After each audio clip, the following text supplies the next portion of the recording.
That's Gen Z in a nutshell. It's cool to hear. They don't handle failure well. The SEAL teams need their own science and technology shop. Some of the things I did notice that are negatives. I think you were talking about drones. And without skipping a beat, this dude leans forward. He goes, and like we talked about, every candidate writes a letter. It's their last appeal. I read it before we bring them in and then question them and make our decisions. But the title of his letter was Fear No Man. We're like, that's interesting. That sticks out. That's a little different. So already I was like, what's this guy's deal? So my CMC, Dave Hansen's like, hey, yo, let me put some rounds across this guy's bow. Let's try to rattle him. Let's find out what this is all about. Is this ego? Is this guy have an ego here?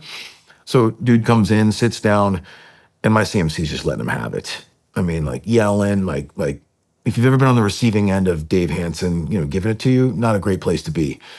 And I'm watching this guy's body language the whole time, just like you and I are sitting here right now. Dude, if we had a pulse oximeter or whatever it is, I don't think his pulse would have jumped one beat. Dude just sat there and took it. He was so secure in himself. And he was like, hey, I don't think I made a mistake. Here's what I did. Here are the facts of my case.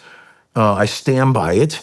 I regret that we're in this room and we found ourselves here, but I stand by my decisions in what I did and my choices. And we're sitting there, and so we're like, this guy's impressive. And so I hit him up on the last question I asked him. I said, hey, man, I have a question for you. You wrote Fear No Man. Right now, I've got all the authority in the world to let you continue on in your dream of becoming a Navy SEAL or end your career right now and move on to something else. Do you fear me?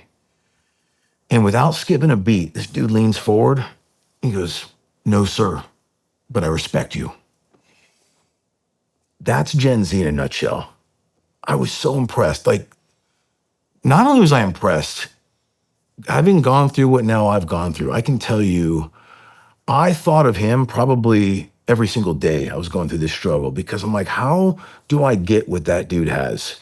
As a 22-year-old man, to look an 06 in the eyes and have no fear. He did not fear me. He respected me.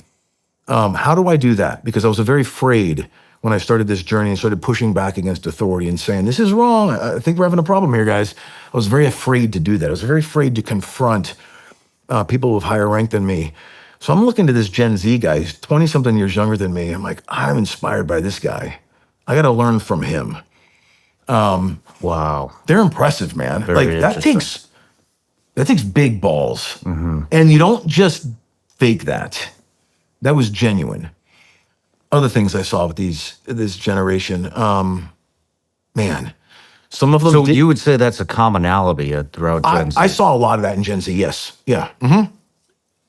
That's one story, but I saw things like that. So it's a good one to use to kind of, I think, use an example to say that this is pretty consistent what I saw across this generation. We always like to pick on the next generations, make fun of them, obviously, because they're different from ours. Some of the things I did notice that are negatives, they don't, to quote an Italian soft guy, they don't bruise well. And what I mean is some of them were helicopter parented, I think, growing up. And so they don't handle failure well. When they fail at something, sometimes they emotionally crumble. And we saw candidates do that. One guy, this guy was a total stud, class leader, class OIC. I mean, he looked like he was chiseled out of the granite of Oklahoma. Like, this guy was just quintessential what you think of as you want as a potential SEAL officer. Great dude, showed a lot of great leadership attributes. Class loved him, very charismatic. Everyone was running with this guy. And then on day one of first phase, he failed his first 4-mile timed run and he quit. Failed it by like 2 seconds. And he quit. We're like, what? You almost want to, like, how do you rewind the clock sometimes and say, no, don't say that. But he said it. And you know how that is. You don't unring that bell. And so our coach was like, why did you do that, dude? Like, you were crushing this program. Everyone loved you.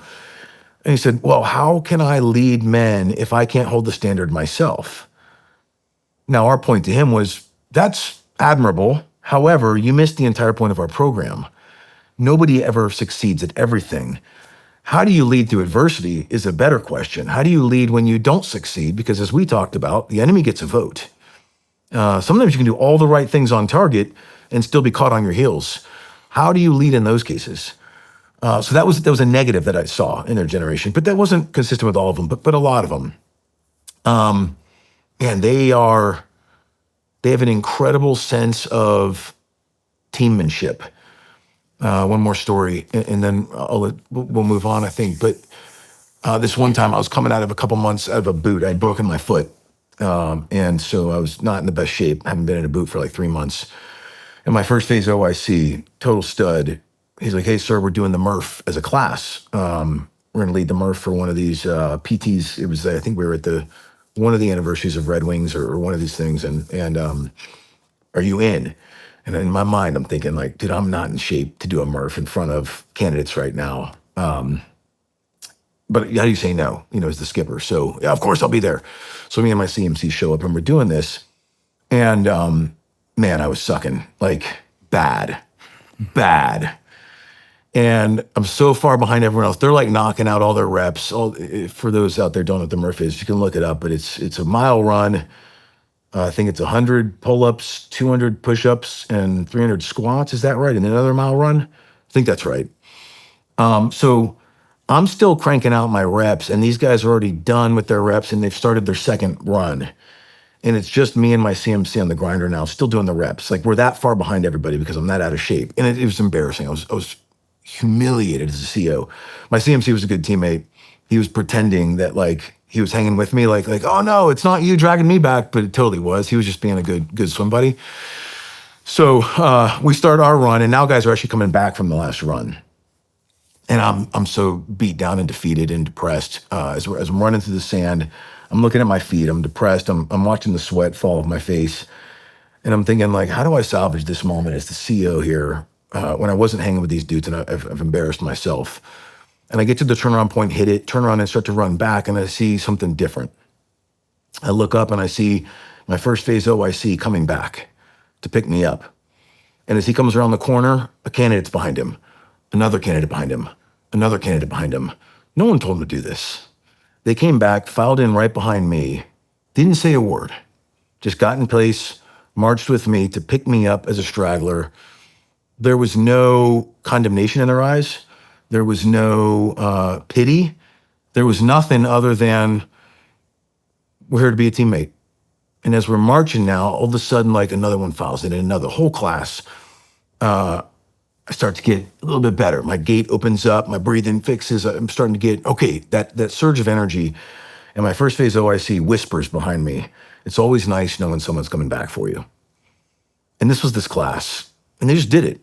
And then we come around the corner, they do their class chant. I'm joining in the chant. Dude, I got goosebumps. Like, man, these guys are incredible. Super inspirational. Just one more. I can't stop. One more. We're at San Clemente Island, Dave and I, and we hear this weird noise. We come around the corner, sun's going down, and the whole class is standing around the American flag, and they're doing colors. And they're lowering it, and they're singing the national anthem as a class. So we stop, salute, do the thing, and I look at the instructors. I said, hey, do we mandate that? Is that something like that we've forced them to do? They're like, no, they just do it on their own. They started it a couple classes back as a tradition, and they just kept passing it on. These patriots just love their country, and they bring so much to the table. Not to mention the fact that they're incredibly innovative. Man, Yeah. it's cool to hear. Yeah, that's something I want to dive into a little bit. Breakfast we were talking about. They are innovators. Yeah. And they're fast innovators, and it sounds like the military in general is having a hell of a time. It's impossible for them to keep up. Right. You were talking about that, and so it sounds like the SEAL teams need their own science and technology shop. Well, I mean, you could just say Gen Z run, because they are the science and tech. These guys, I mean, they grew up on cell phones. They understand coding. They understand man-machine pairing in ways that we can't understand from our generations. I didn't get my first smartphone till like mid-30s or early 30s, maybe. And so they are automatically looking at problems through a different lens than we'll ever get to. On top of that, while we did some great things in the war on terror and we evolved as a warfighting entity, I think that a lot of that is built scar tissue and is irrelevant in the fight to come. And so we're holding on to that as my generation a little bit, like, no, we were successful because we did it this way. Well, that's irrelevant. And Gen Z sees that it's irrelevant. And in a sense, we're almost slowing them down as a military as a military. Our acquisition process in general is too slow. It's we talked about this, it's a 5-year cycle. And that's if you have a requirement written to get something into the cycle and funded in order to get it in the warfighter's hands. And what we're hearing from the front lines of Ukraine is that they're on a 30-day cycle of evolution right now, where they come up with a new tactic, monster garage, 3D print, whatever, implement, and within 30 days, the enemy can counter it. And so now you're having to evolve to a new tactic, a new technique, a new procedure, a new piece of equipment that helps you exploit now what they're doing differently. And so it's this constant 30-day loop, but we're supposed to catch up with that with a 5-year cycle right now to fund our troops with the next piece of gear. Have you seen them? Is there anything specific you've seen them invent or innovate that captured your interest? I mean, yeah, for sure. Let me think here.